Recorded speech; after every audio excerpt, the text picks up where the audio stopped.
Hello friends, Sindhu Bhairavi serial இனி வரப்போகிற எபிசோட்ஸ்க்கான review தான் பார்க்க போகிறோம். அடுத்தடுத்த சுவாரஸ்யங்களை தெரிஞ்சுக்கிறதுக்கு இந்த வீடியோவை ஸ்கிப் பண்ணாமல் கடைசி வரைக்கும் பாருங்கள். நம்ம அன்னபூர்ணி இருந்துட்டு சிந்துவை எப்படியாவது சிவா கிட்ட இருந்து பிரிச்சிடணும்னு சொல்லிட்டு யோசிச்சுக்கிட்டு இருக்காங்க. அந்த நேரம் பார்த்து நம்ம மகா வராங்க.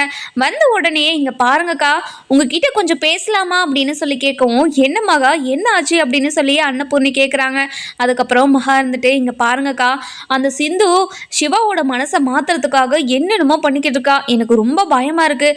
சிவா எப்படியாவது மனசை மாறிடுவோணும்னு எனக்கு தோணிக்கிட்டே இருக்குதுக்கா அப்படின்னு சொல்லவும், இங்கே பாரு மகா, அது மட்டும் நடக்கக்கூடாது. கண்டிப்பாக சிவாவும் சரி சிந்துவும் சரி ரெண்டு பேரும் சேர்ந்து வாழவே கூடாது. இப்படி ஒரு துரோகத்தை பண்ணிட்டு எப்படி அவளால் இந்த வீட்டில் வாழ முடியும்? கண்டிப்பாக அது நடக்கவே விட மாட்டேன் அப்படின்னு சொல்கிறாங்க. இதை கேட்ட உடனே, அக்கா அதுக்காக தான்க்கா சிந்து இந்த வீட்டிலேயே இருக்கக்கூடாது. அவளை ஃபஸ்ட்டு இந்த வீட்டை விட்டு துரத்தணும். அதுக்காக இந்த கேஸை எப்படியாவது நம்ம ஹைகோர்ட்டில் அப்பீல் பண்ணி அவங்க ரெண்டு பேருக்கும் டிவோர்ஸ் வாங்கி கொடுத்துடணுக்கா. அப்போ தான் எனக்கு கொஞ்சம் நிம்மதியாக இருக்கும். அவள் இந்த வீட்டிலேயே இருக்கிறத பார்த்தா எனக்கு எரிச்சலாக இருக்குதுக்கா அப்படின்னு சொல்கிறாங்க. இங்கே பாரு மகா, உனக்கு இதில் கரெக்டாக வரும்னு தோணுச்சுன்னா கண்டிப்பாக பண்ணு. எப்படியாவது சிவா கிட்ட இருந்து அந்த சிந்துவை பிரித்து அனுப்பி வச்சிடலாம் அப்படின்னு சொல்கிறாங்க. இதை கேட்ட உடனே நம்ம மகாவும் ரொம்பவே சந்தோஷமாக, இங்கே பாருங்கக்கா நான் அப்பீல் பண்ணுறேன் அப்படின்னு சொல்லிட்டு கிளம்பிடுறாங்க. அதுக்கப்புறம் நம்ம மகா ரொம்பவே சந்தோஷமாக கிளம்பிடுறாங்க. இந்த விஷயத்த கேட்ட நம்ம அதாவது சிந்து இருந்துட்டு ரொம்பவே வருத்தப்பட்டு அழுதுகிட்டு இருக்காங்க. அந்த நேரம் பார்த்து நம்ம சிவா வந்துடுறாரு. வந்த உடனே, சிந்து எதுக்காக சிந்து அழுதுகிட்டு இருக்க அப்படின்னு சொல்லி கேட்குறாங்க. இங்கே பாருங்க டாக்டரே, நான் என்ன பாவம் பண்ண சொல்லுங்கள். இங்கே பாருங்கள், உங்களை பொய் சொல்லி கல்யாணம் பண்ணிக்கிட்டது தப்பு தான், நான் இல்லை நல்லா சொல்லலை. அதுக்காக நீங்கள் என்ன தண்டனை வேணால் எங்களுக்கு கொடுங்கன்னு சொல்லிட்டேன்ல. அதுக்கப்புறம் எதுக்காக உங்ககிட்ட இருந்து என்னை பிரிக்கிறதுக்காக என்னென்னமோ பண்ணிக்கிட்டு இருக்காங்க. இங்கே பாரு டாக்டரே, ஏதோ ஹைகோர்ட்டில் போயிட்டு நம்ம ரெண்டு பேருக்கும் டிவோர்ஸ் வாங்கி கொடுக்கணும்னு பேசிக்கிட்டு இருந்தாங்க. இதை கேட்ட உடனே என் மனசுக்கு எவ்வளோ கஷ்டமாக இருந்துச்சு தெரியுமா? இந்த கோர்ட்டில் எப்படியாவது என் பக்கம் சாதகமாக தீர்ப்பு வந்துடாதுன்னு என் மனசு பட்ட பாடு இருக்கே. இங்கே பாரு டாக்டரே, என்னால் உன்னை பிரிஞ்செல்லாம் இருக்கவே முடியாது. உன்னை பிரிஞ்சு மட்டும் நான் இருந்தேன்னா அப்போது நான் உயிரோடே இருக்க மாட்டேன். இங்கே பாரு டாக்டரே, எனக்காக அங்கே கோர்ட்டில் எனக்காக நீ பேசுவியா டாக்டரே அப்படின்னு சொல்லி கேட்கவும், இதை கேட்ட உடனே நம்ம சிவா அப்படியே தயங்கிக்கிட்டே நிற்கிறாங்க. இங்கே பாரு டாக்டரே, என்ன டாக்டரே, என் கூட சேர்ந்து வாழணுன்ற விருப்பம் உனக்கு இருக்குதா இல்லையா டாக்டரே? ஏன் டாக்டரே இப்படி பெரியம்மான்னு சொல்லிட்டு நீ உன்னோட பெரியம்மா புராணத்தையே எடுத்துக்கிட்டு இருக்க அப்படின்னு சொல்லி நம்ம சிந்து இருந்துட்டு கேட்குறாங்க. இதை கேட்ட உடனே நம்ம அந்த சிவா இருந்துட்டு ரொம்பவே பதறாங்க. அதுக்கப்புறம் நம்ம சிந்து இருந்துட்டு ரொம்பவே எமோஷ்னலாக அழுதுகிட்டு நம்ம சிவாவை கட்டி பிடிச்சிக்கிறாங்க. அதுக்கப்புறம் இங்கே பாரு டாக்டரே, ஒன்று பிரிஞ்சு நான் ஒரு நாள் கூட இருக்க முடியாது டாக்டரே. ஏன் டாக்டரே இப்படியெல்லாம் பண்ணிக்கிட்டு இருக்க அப்படின்னு சொல்லி பேசிக்கிட்டு இருக்காங்க. கட்டி பிடிச்சி பேசிக்கிட்டு இருக்காங்க. ஐஸ்வர்யா இருந்துட்டு நம்ம சிந்துவும் சிவாவும் கட்டி பிடிச்சி நின்றுக்கிட்டு இருக்கிறத பார்த்துட்டு ரொம்பவே கோவமா மகா கிட்ட போயிட்டு சொல்லிடுறாங்க.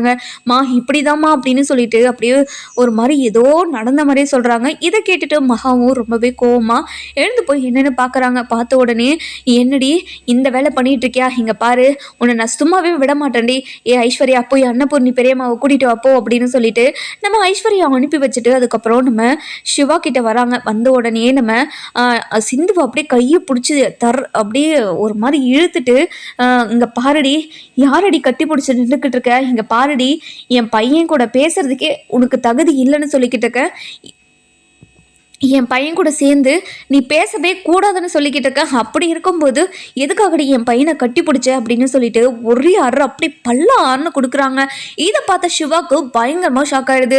மா எதுக்காகம்மா சிந்துவை அடிச்ச அப்படின்னு சொல்லி கேட்கவும், இங்கே பாரு சிவா, உன்னை எதுக்காக அவள் கட்டி பிடிச்சிட்டு நின்றுக்கிட்டு இருக்கா? உனக்கும் அவளுக்கும் எந்த சம்மந்தமும் இல்லைன்னு தானே இப்போ தனியாக இருக்கா? இங்கே பாருடி, எதுக்காகடி என் பையனை கட்டி பிடிச்சிக்கிட்டு நின்றுக்கிட்டு இருக்க? உனக்கு ஒரு தடவை சொன்னால் உனக்கு புத்தி இல்லை, எதுக்காகடி இப்படியெல்லாம் பண்ணிக்கிட்டு இருக்க அப்படின்னு சொல்லி ரொம்ப கோவமா பேசவும், இதெல்லாம் பார்த்துக்கிட்டு இருந்தேன் நம்ம சிவாவும் அமைதியாக தான் இருக்காரு.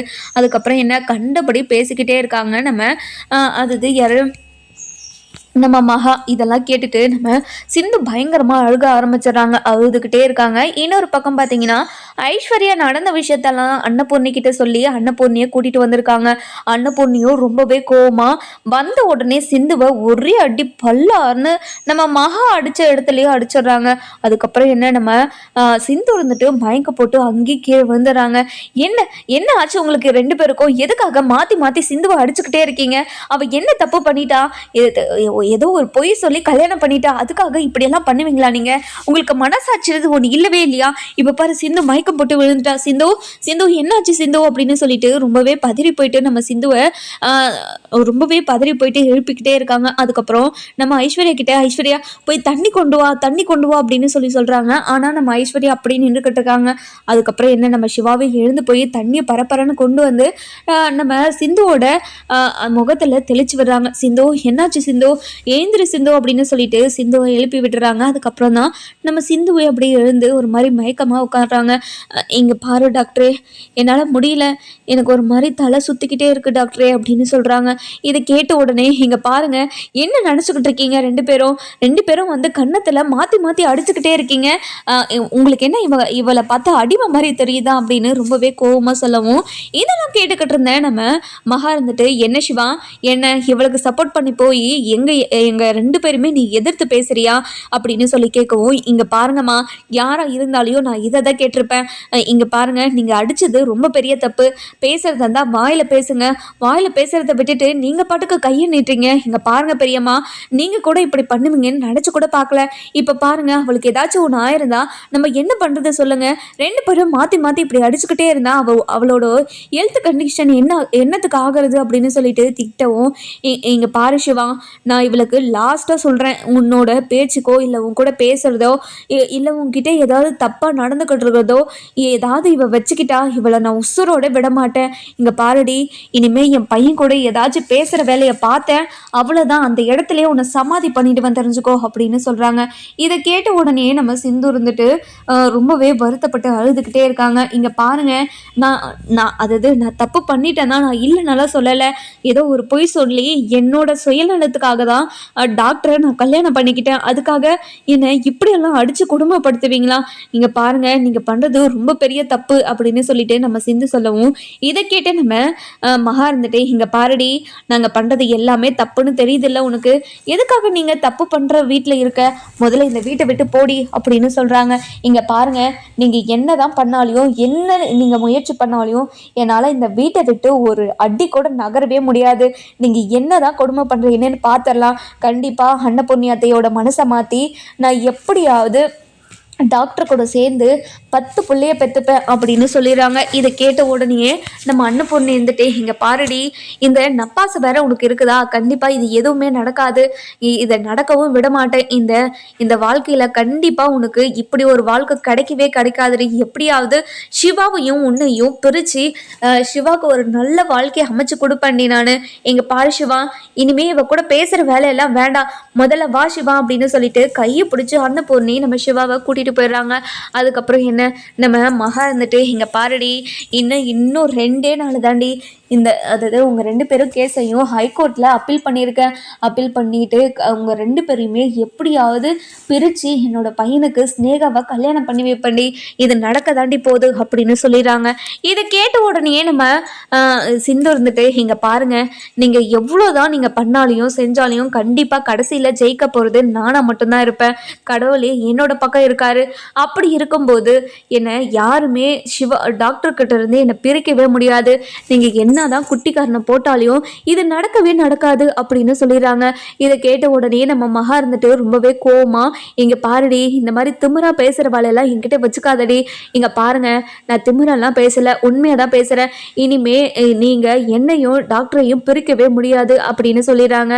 அதுக்கப்புறம் என்ன, நம்ம மகா இருந்துட்டு ரொம்பவே கோவமா ஸ்னேகா கால் பண்றாங்க. இங்க பாரு ஸ்னேகா, நீ ஏதோ ஹைகோர்ட்ல இந்த கேஸ் அப்பீல் பண்றேன்னு சொல்லியிருந்தல, இதெல்லாம் பண்ணிட்டியா அப்படின்னு சொல்லிட்டு நம்ம மகா கேட்குறாங்க. இதை கேட்ட உடனே நம்ம மகாவும் ஸ்னேகாவும் ரொம்பவே வருத்தத்தில், இங்கே பாருங்க ஆண்டி, இந்த கேஸை ஹைகோர்ட்டில் எடுத்துக்க மாட்டேன்னு சொல்லிட்டாங்க. இந்த கேஸுக்கு கரெக்டான முடிவு தான் கொடுத்துருக்காங்க. அதனால் இந்த கேஸ் 1 வருஷம் கழித்து தான் இந்த கேஸவே நடத்த முடியும்னு சொல்லிட்டாங்க அப்படின்னு ரொம்ப வருத்தமாக சொல்லவும், இதை கேட்ட உடனே நம்ம மகா இருந்துட்டு பயங்கரமாக ஷாக் ஆயிடுறாங்க. என்ன ஸ்னேகா சொல்கிற?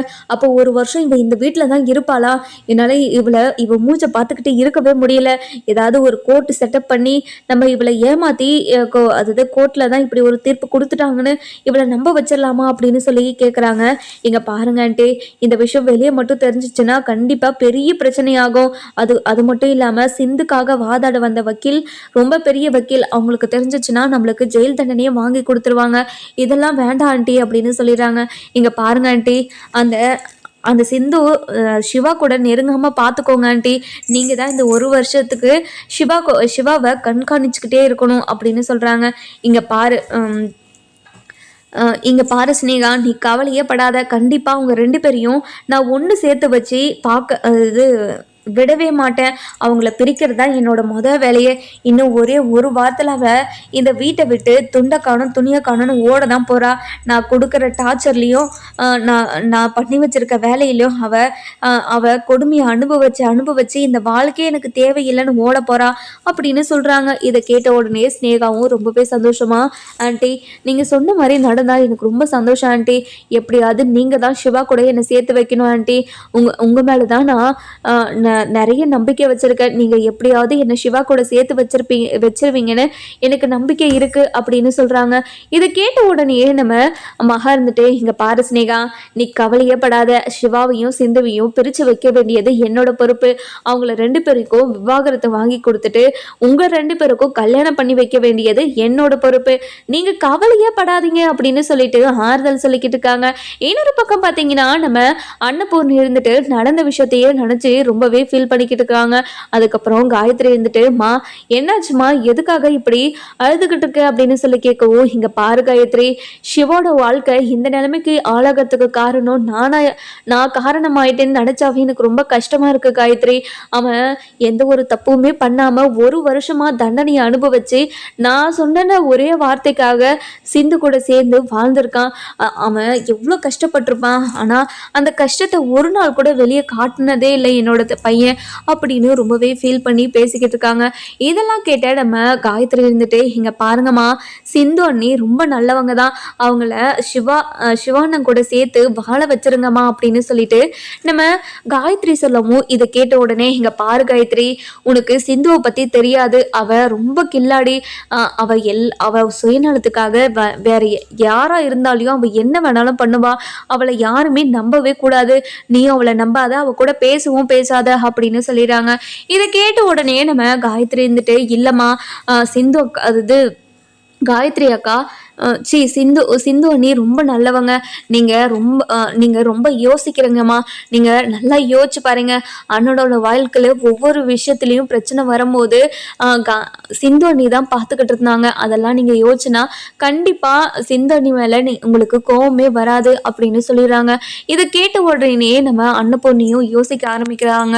அப்போ தான் நம்ம சிந்து பண்ண ஒவ்வொரு நல்ல விஷயமும் நம்ம அன்னபூர்ணி கண்ணில் வந்து போய்கிட்டே இருக்கு. அதுக்கப்புறம் என்ன, நம்ம அன்னபூர்ணி இருந்துட்டு ரொம்பவே வருத்தப்படுறாங்க. சிந்து, நீ நல்லா தானே இருந்த சிந்து, எதுக்காக இப்படி ஒரு தப்பை பண்ண? உன்ன மாதிரி ஒரு மருமக இந்த வீட்டுக்கு எந்த ஒரு வீட்டுக்குமே கிடைக்க மாட்டான்னு நான் நினச்சிக்கிட்டு இருந்தேன். ஆனால் உன்ன மாதிரி ஒரு மருமக யார் வீட்டுக்குமே போயிருக்க மாட்டாங்கன்னு என்னை யோசிக்க வச்சுட்டு இல்லை சிந்து அப்படின்னு ரொம்ப ஃபீல் பண்ணி பேசிக்கிட்டு இருக்காங்க. அதுக்கப்புறம் நம்ம காயத்ரி இருந்துட்டு, இங்கே பாருங்கம்மா, சிந்து அண்ணியை பற்றி நீங்கள் நிறைய யோசிக்கணும். நல்லா யோசிச்சு ஒரு முடிவு எடுங்க. கண்டிப்பாக உங்களுக்கு சிந்து அண்ணியை பிடிக்கும் அப்படின்னு சொல்லிட்டு காயத்ரி கிளம்பிடுறாங்க. அதுக்கப்புறம் இதெல்லாம் பார்த்துக்கிட்டு இருந்த சிவா இருந்துட்டு, காயத்ரி, எனக்காக பெரியம்மா கிட்ட நீ பேசிக்கிட்டு இருந்தியா காயத்ரி அப்படின்னு சொல்லவும், இங்கே பாருங்கண்ணே, நீங்களும் சிந்து அண்ணியும் சேர்ந்து ஒன்றா வாழணும்னு எனக்கு ரொம்ப ஆசையாக இருக்குண்ணே. அதனால தான் நான் அம்மா கிட்ட பேசிட்டு வந்திருக்கேன். கண்டிப்பாக அம்மா ஒரு நல்ல முடிவு எடுப்பாங்க, நீங்கள் கவலைப்படாதீங்கண்ணே அப்படின்னு சொல்லவும், இங்கே பாரு காயத்ரி, நீயாவது எனக்கு அதாவது என்னோட மனசு புரிஞ்சு இப்படி ஒரு விஷயத்த பண்ணியிருக்கே, ரொம்ப சந்தோஷம் அப்படின்னு சொல்கிறாங்க. அதுக்கப்புறம் என்ன, நம்ம சிந்து இருந்துட்டு அப்போ தான் அதாவது விறகடுப்பில் சமைச்சிக்கிட்டு இருக்காங்க. அந்த நேரம் பார்த்து நம்ம சிவா இருந்துட்டு சிந்து கிட்ட போகிறாங்க. இங்கே பாரு சிந்து, எதுக்காக நீ இவ்வளோ கஷ்டப்பட்டுக்கிட்டு இருக்க? உனக்கு ஒரு கேஸ் ஏற்பாடு பண்ணவா அப்படின்னு சொல்லி கேட்கவும், இதை கேட்ட உடனே, இங்கே பாரு டாக்டரே, உன்கிட்ட இருந்து நான் எதுவுமே எதிர்பார்க்கலன்னு உன்கிட்ட ஏற்கனவே சொல்லிட்டேன். எதுக்காக திரும்ப எனக்கு பாவம் பார்க்குறேன்னு சொல்லிட்டு நீ பாட்டுக்கு வந்து எதையோ பண்ணிக்கிட்டு இருக்க? உன்னோட மனசை நீ கஷ்டப்படுத்திக்காத டாக்டரே. எதுக்காக எதுக்காக உன்னோட மனசை நீ கஷ்டப்படுத்திக்கிட்டு இருக்க? உன்னோட மனசை கஷ்டப்படுத்திக்கிட்டு எனக்கு எந்த ஒரு வேலையும் செய்யணுன்ற அவசியம் இல்லவே இல்லை டாக்டரே. இந்த மாதிரிலாம் பண்ணாத டாக்டரே அப்படின்னு சொல்கிறாங்க. இதை கேட்ட உடனே நம்ம சிந்து அதாவது சிவா இருந்துட்டு, இங்கே பாரு சிந்து, நீ கஷ்டப்படுறத என்னால் பார்த்துக்கிட்டு இருக்க முடியல சிந்து. ஏன் சிந்து என்னோட மனசை நீ புரிஞ்சிக்கவே மாட்டேங்கிற அப்படின்னு சொல்கிறாங்க. இதை கேட்ட உடனே நம்ம டாக்டர் வந்துட்டு ரொம்பவே கவலைப்பட்டு சிந்து கிட்ட புரிய வைக்க ட்ரை பண்ணுறாங்க. ஆனால் சிந்து எதுவுமே புரிஞ்சுக்காம, இங்கே பாருங்க டாக்டரே, நீங்கள் கவலையப்படாதீங்க, கண்டிப்பாக அன்னபூர்ணியாத்தையோட மனசை மாற்றி உன் கூட சேர்ந்து வாழ்வேன்னு சொல்லிட்டேன்ல, அதுக்கப்புறம் எதுக்காக இப்படி வந்து நான் கஷ்டப்பட்டுக்கிட்டு இருக்கிறதுனால நீயும் பார்த்து பார்த்து கஷ்டப்பட்டுக்கிட்டு இருக்க, முதல்ல இங்கேருந்து போ டாக்டரே, யாராச்சும் பார்த்தா உனக்கு தான் கஷ்டம், போ டாக்டரே அப்படின்னு சொல்லிட்டு அனுப்பி வச்சிடறாங்க. அதுக்கப்புறம் என்ன, நம்ம சிவா இருந்துட்டு சிந்துவை நினச்சி ரொம்பவே அழுதுகிட்டே இருக்காங்க. அந்த நேரம் பார்த்து நம்ம அதாவது பைரவியோட அப்பா அம்மா 2 பேருமே வராங்க. வந்த உடனே நம்ம அன்னபூர்ணிக்கிட்ட போயிட்டு, இங்கே பாருங்க சம்மந்தி, என் பொண்ணால் உங்கள் குடும்பத்துக்கு எவ்வளோ பெரிய அசிங்கம் வந்திருக்கு, என்னை மன்னிச்சிருங்க சம்மந்தி அப்படின்னு சொல்லிட்டு கையெடுத்து கும்பிட்றாங்க. இங்கே பாருங்கண்ணே, எதுக்காக திரும்ப திரும்ப இப்படி ஒரு விஷயத்தில் நீங்கள் மன்னிப்பு கேட்டுக்கிட்டே இருக்கீங்க? நீங்கள் நல்லா தான் வளர்த்துருக்கீங்க, ஆனால் அவள் இப்படி ஒரு முடிவு சுயநலமாக இப்படி ஒரு முடிவு எடுத்ததுக்கு நீங்கள் என்ன பண்ணுவீங்க? நீங்கள் விடுங்கண்ணே, அதை பற்றியெல்லாம் யோசிக்காதீங்க. எப்படியாவது அவளை என்னோட பையன்கிட்ட இருந்து பிரித்து என் பையனுக்கு ஒரு நல்ல வாழ்க்கையை அமைச்சு கொடுக்கணுன்ற எண்ணம் மட்டும்தான் என் மனசில் இருக்குது, நீங்கள் கவலைப்படாதீங்க அப்படின்னு சொல்லிடுறாங்க. சரிங்கம்மா, நீங்கள் எப்படி இருக்கீங்க, நல்லா இருக்கீங்களா அப்படின்னு சொல்லி கேட்கவும், எந்த நேரமும் என்னோட பையனை பற்றி தான் யோசிச்சுக்கிட்டு இருக்கேன், என் பையன் வாழ்க்கை இப்படி இருக்கிறதுக்கு காரணம் நானும் ஆயிட்டேனே நினச்சி ஒவ்வொரு நாளும் வருத்தப்பட்டுக்கிட்டு இருக்கேன், என்ன பண்ணுறது அப்படின்னு சொல்கிறாங்க. இதை கேட்ட உடனே நம்ம சாரதா இருந்துட்டு, இங்கே பாருங்க அண்ணி, நான் பண்ணதெல்லாம் ரொம்ப பெரிய தப்பு தான் அண்ணி, இப்படி ஒரு புள்ளைய பற்றதுக்கு நான் ரொம்ப வருத்தப்பட்டுக்கிட்டு இருக்கேன் அண்ணி, என்னை மன்னிச்சிருங்க அண்ணி அப்படின்னு சொல்லவும், என்ன சாரதா, எதுக்காக இப்படியெல்லாம் பேசிக்கிட்டு இருக்க, விடு, ஏதோ என்னோட பையன் தலையில் இப்படியெல்லாம் எழுதியிருக்கு போல, அதனால் நீ என்ன பண்ணுவ, நீயும் அப்படி தான் நினச்சிருப்ப, தான் பொண்ணு தான் பேச்சை தான் கேட்கணும்னு நினச்சிருப்ப, ஆனால் இப்படியெல்லாம் நடக்கணும் யாருக்கு தெரியும், சரி விடு அப்படின்னு சொல்லி விட்டுடுறாங்க. அதுக்கப்புறம் என்ன, நம்ம கோமதி அதாவது நம்ம அன்னபூர்ணி இருந்துட்டு ரொம்பவே வருத்தத்தில், இங்கே பாரு ஷாதா, நீ போய் சாப்பிடு அப்படின்னு சொல்லிட்டு நம்ம பைரவியோட அப்பா அம்மாவை சாப்பிட உட்கார வைக்கிறாங்க. அந்த நேரம் பார்த்து நம்ம ஆறுமுகமும் பைரவியும் வெளியே வராங்க. வெளியே வந்த உடனே நம்ம ஆறுமுகத்துக்கிட்ட வந்து என்ன மாப்பிள்ள, நல்லா இருக்கீங்களா அப்படின்னு சொல்லிட்டு கேட்குறாங்க. மாமா, நான் நல்லா இருக்கேன் மாமா, நீங்கள் எப்போ வந்தீங்க அப்படின்னு சொல்லி கேட்கவும், இப்போ தான் ஒரு 5 நிமிஷம் ஆச்சு நாங்கள் வந்து. சரிங்க மாமா, நீங்கள் உட்காருங்க, நான் சாப்பாடு வைக்கிறேன் அப்படின்னு சொல்லிட்டு எல்லாருமே உட்கார வச்சு சாப்பாடு போடுறாங்க. அதுக்கப்புறம் என்ன, ஒவ்வொரு விஷயத்துலையும் பார்த்து ஒவ்வொன்றா பண்ணிக்கிட்டு இருக்கிறத பார்த்த நம்ம அது யார், நம்ம அன்னபூர்ணி இருந்துட்டு ரொம்பவே சந்தோஷப்படுறாங்க. என்ன சாரதா, உன்னோட மாப்பிள்ளை ஒவ்வொரு விஷயத்தையும் ஒவ்வொன்றா பார்த்து உங்களுக்காக பண்ணிட்டு இருக்கான் போல அப்படின்னு சொல்லவும், இதை கேட்ட உடனே நம்ம பைரவியோட அப்பா இருந்துட்டு, என்ன சொல்கிறீங்க, இங்கே பாருங்கள், என்னோட பொண்ணோட வாழ்க்கை நல்லா இருக்கணும்னா என்னோட மாப்பிள்ளை காலில் விழ சொன்னால் கூட நான் விழுவேன், நீங்கள் கவலையப்படாதீங்க அப்படின்னு சொல்லிட்டு சொல்கிறாங்க. அதுக்கப்புறம் என்ன, நம்ம சிவா இருந்துட்டு அந்த நேரம் பார்த்து வராங்க. வந்த உடனே நம்ம சிவா இருந்துட்டு நம்ம சாரதாவையும் அவங்க வீட்டுக்காரையும் பார்த்து, நல்லா இருக்கீங்களா அத்தை, நல்லா இருக்கீங்களா மாமா அப்படின்னு சொல்லவும், இங்கே பாருங்க மாப்பிள்ள, உங்கள் மனசை எவ்வளோ தூரம் காயப்படுத்துறதுக்கு காரணமே என்னோட பொண்ணு தானே, என்னை மன்னிச்சிருங்க மாப்பிள்ள அப்படின்னு சொல்லிட்டு கையெடுத்து கும்பிட்றாங்க. இதை கேட்ட உடனே நம்ம அன்னபூர்ணி இருந்துட்டு, இங்கே பாரு சிவா, நீ எதுக்காக மன்னிப்பு கேட்குற, நீ எந்த ஒரு தப்புமே பண்ணலையே, எதுக்காக நீ மன்னிப்பு கேட்கணும், இந்த மாதிரி மன்னிப்பு கேட்குற வேலையெல்லாம் வேண்டாம் சரியா அப்படின்னு சொல்லிடுறாங்க. அதுக்கப்புறம் நம்ம அன்னபூர்ணி இருந்துட்டு ரொம்பவே சந்தோஷமாக, இங்கே பாருங்கண்ணே, நீங்கள் இனிமே இங்கேவே இருக்கீங்களா, ஒரு கொஞ்ச நாளைக்கு இங்கே இருந்தால் எனக்கு கொஞ்சம் மனசு ஆறுதலாவது இருக்கும், சிவாவோட வாழ்க்கையை நினச்சாவே மனசுக்கு அவ்வளோ கஷ்டமாக இருக்குது, நம்ம என்ன பண்ணுறது அப்படின்னு சொல்லிட்டு ரொம்பவே வருத்தப்பட்டு பேசிக்கிட்டு இருக்காங்க. அதுக்கப்புறம் என்ன, நம்ம டாக்டர் இருந்துட்டு, சரிங்க தன், எனக்கு வேலைக்கு டைம் ஆகிடுச்சு, நான் கிளம்புறேன் அப்படின்னு சொல்லிட்டு கிளம்பிடுறாங்க. அதுக்கப்புறம் நம்ம சிந்து இருந்துட்டு தன்னோட அப்பா அம்மாவை பார்த்துட்டு ரொம்பவே சந்தோஷமாக வராங்க. அப்பா அம்மா எப்படிப்பா இருக்கீங்க அப்படின்னு சொல்லி கேட்கவும், சொல்லவும், இங்கே பாருடி, இப்படி ஒருத்தியை பெத்துட்டேன்னு நினச்சி ஒவ்வொரு நாளும் நான் கஷ்டப்பட்டுக்கிட்டு இருக்கேன்டி. நீ என்னடி அப்பா அம்மானு உறவு கொண்டாட வந்துட்ட? முதல்ல இங்கேருந்து போடி.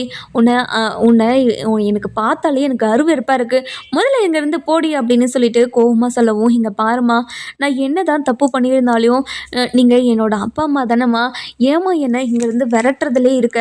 இங்கே பாருமா, இப்படியெல்லாம் பண்ணாதம்மா, என் மனசுக்கு ரொம்ப கஷ்டமாகுது அப்படின்னு சொல்லவும், இங்கே பாருடி, நீ பண்ண வேலையெல்லாம் நினச்சாவே எனக்கு அருவருப்பாக இருக்குடி. அப்படி இருக்கும்போது நான் உன்னை பார்த்தாவே எனக்கு அவ்வளோ எரிச்சல் வருது. அதனால தான் உன் கூட பேசாமல் நான் போகிறேன் அப்படின்னு சொல்லிடுறாங்க. இதை கேட்ட உடனே நம்ம அதாவது ஸ்ருதி இருந்துட்டு நம்ம பைரவி இருந்துட்டு, எங்கள் பாரடி, அப்பா அம்மா மனசு எவ்வளோ கஷ்டத்தில் இருக்குதுன்னு தெரியுமாதடி? நீ பண்ண வேலையெல்லாம் நினச்சி ஒவ்வொரு நாளும் கஷ்டப்பட்டுக்கிட்டு இருக்காங்க. அவங்கள போயிட்டு இப்படியெல்லாம் பேசிக்கிட்டு இருக்க. முதல்ல இதெல்லாம் நிறுத்து சரியா அப்படின்னு சொல்லிடுறாங்க. அதுக்கப்புறம் என்ன, நம்ம கோமதி இருந்துட்டு, சரி நம்ம அன்னபூர்ணி இருந்துட்டு, பைரவி நீ எதுக்காக கோவப்படுற? இங்கே பாரடி, இந்த வீட்டுக்குள்ளே வந்து யாருக்கிட்டேயும் பேசக்கூடாது, எதுவுமே பண்ணக்கூடாதுன்னு சொல்லியிருக்கனா இல்லையா? எதுக்காக உள்ளே வந்த? முதல்ல வெளியே போடி அப்படின்னு சொல்கிறாங்க. இங்கே பாருங்க அத்தை, என்னோட அப்பாக்கிட்டேயும் அம்மாக்கிட்டேயும் ஒரே 2 வார்த்தை மட்டும் பேசிட்டு போயிடுற அத்தை அப்படின்னு கையெடுத்து கும்பிட்றாங்க. இங்கே பாரு, நீ யாரு கூடயும் பேச தேவையில்ல. உன்னோட அப்பாவும் சரி அம்மாவும் சரி உன் கூட பேசணும்னு அவங்களுக்கு விருப்பமே கிடையாது. அப்படி இருக்கும்போது அவங்க கூட நீ பேசணும்னு நினைக்காத சரியா அப்படின்னு சொல்கிறாங்க. அதுக்கப்புறம் என்ன, நம்ம கோமதி இருந்துட்டு, நம்ம அன்னபூர்ணி இருந்துட்டு ரொம்பவே கோவமாக சொல்லிடுறாங்க. நம்ம சிந்துவும் ரொம்பவே அழுதுகிட்டே வெளியே போயிடுறாங்க. வெளியே போயின உடனே, கடவுளே, என்னோட அப்பா அம்மா கூட என் நிலைமையை புரிஞ்சுக்காம இப்படி என்னை அசிங்கப்படுத்தி பேசுகிறாங்களே, எப்போ அவங்க மனசை மாற்றி என் கூட பேச வைக்க போகிற அப்படின்னு ரொம்பவே வருத்தத்தில் பேசிக்கிட்டு இருக்கோம். அந்த நேரம் பார்த்து நம்ம அன்னபூர்ணி இருந்துட்டு அது சிந்துக்கிட்ட போயிட்டு, இங்கே பாருடி, இனிமே என்னோட வீட்டுக்குள்ளே வர வழியை வரதை பார்த்தேன், அவ்வளோதான் உனக்கு மரியாதை. எத்தனை முறை தான் உனக்கு சொல்கிறது? இனிமே எப்பயாச்சும் என் வீட்டுக்குள்ளே வந்தேன், அந்த நிமிஷமே எந்த பிரச்சனை வந்தாலையும் பரவாயில்லன்னு உன்னை வீட்டை விட்டு துரத்துறவன் தெரிஞ்சுக்கோ. கோர்ட்டில் மதிக்கணுன்றதுக்காக தான் இப்படி ஒரு வேலையை பண்ணிகிட்ருக்கேனே தவிர வேறு எதுக்காகவும் இல்லை. உன்னை பார்த்தாவே எனக்கு அவ்வளோ எரிச்சலாக இருக்குது அப்படின்னு சொல்லிடுறாங்க. இது கேட்ட உடனே நம்ம சிந்துக்கு ஒரு மாதிரி கஷ்டமாயிடுது. இங்கே பாருங்கத்த, உங்கள் மனசை எப்படியாவது மாத்திரவன்ற நம்பிக்கை எனக்கு இருக்குது. கண்டிப்பாக உங்கள் மனசு மாறும், எனக்கு நம்பிக்கை இருக்காத்த அப்படின்னு சொல்கிறாங்க.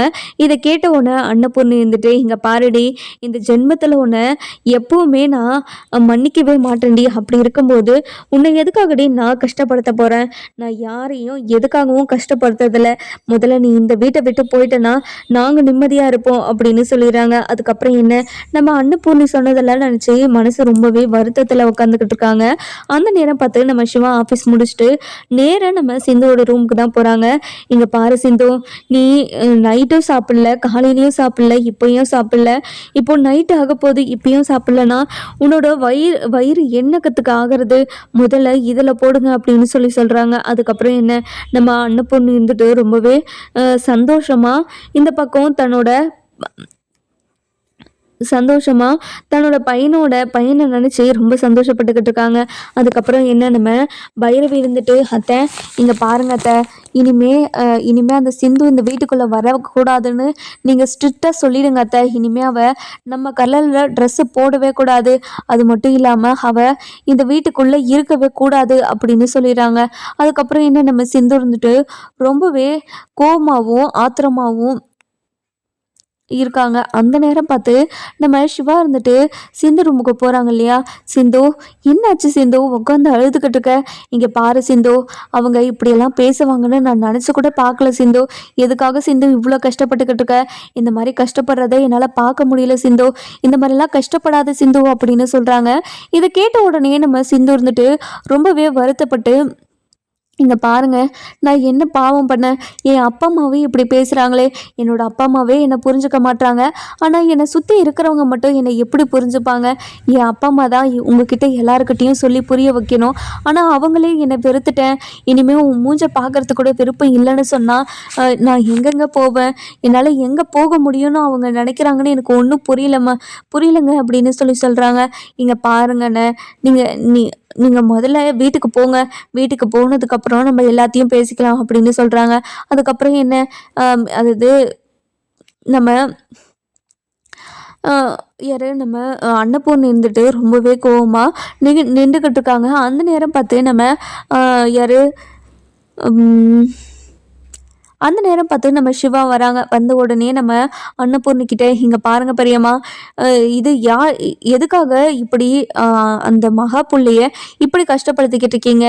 தூங்குறதுக்கு ஒரு கரண்ட்டும் கிடையாது, கரண்ட் வசதியும் கட் பண்ணி விட்டுடுங்க. அப்படி இருக்கும்போது எப்படி என்னோட பசங்க சந்தோஷமாக நிம்மதியாக இருக்க முடியும்? உங்களுக்கு மனசாட்சின்னு ஒன்று இருக்குதா இல்லையா அப்படின்னு சொல்லவும், இதை கேட்ட உடனே நம்ம சிந்துவும் ரொம்பவே வருத்தப்பட்டு கேட்டுக்கிட்டு இருக்காங்க. நம்ம சிந்து இருந்துட்டு இந்த வாழ்க்கையில் என்ன முடிவு எடுப்பாங்கன்னு சொல்லிட்டு நம்ம வர எபிசோட்ல பார்க்கலாம். இந்த வீடியோ உங்களுக்கு பிடிச்சிருந்தா லைக் பண்ணுங்க, சப்ஸ்கிரைப் பண்ணுங்க, மறக்காம பெல் ஐகானையும் கிளிக் பண்ணிக்கோங்க.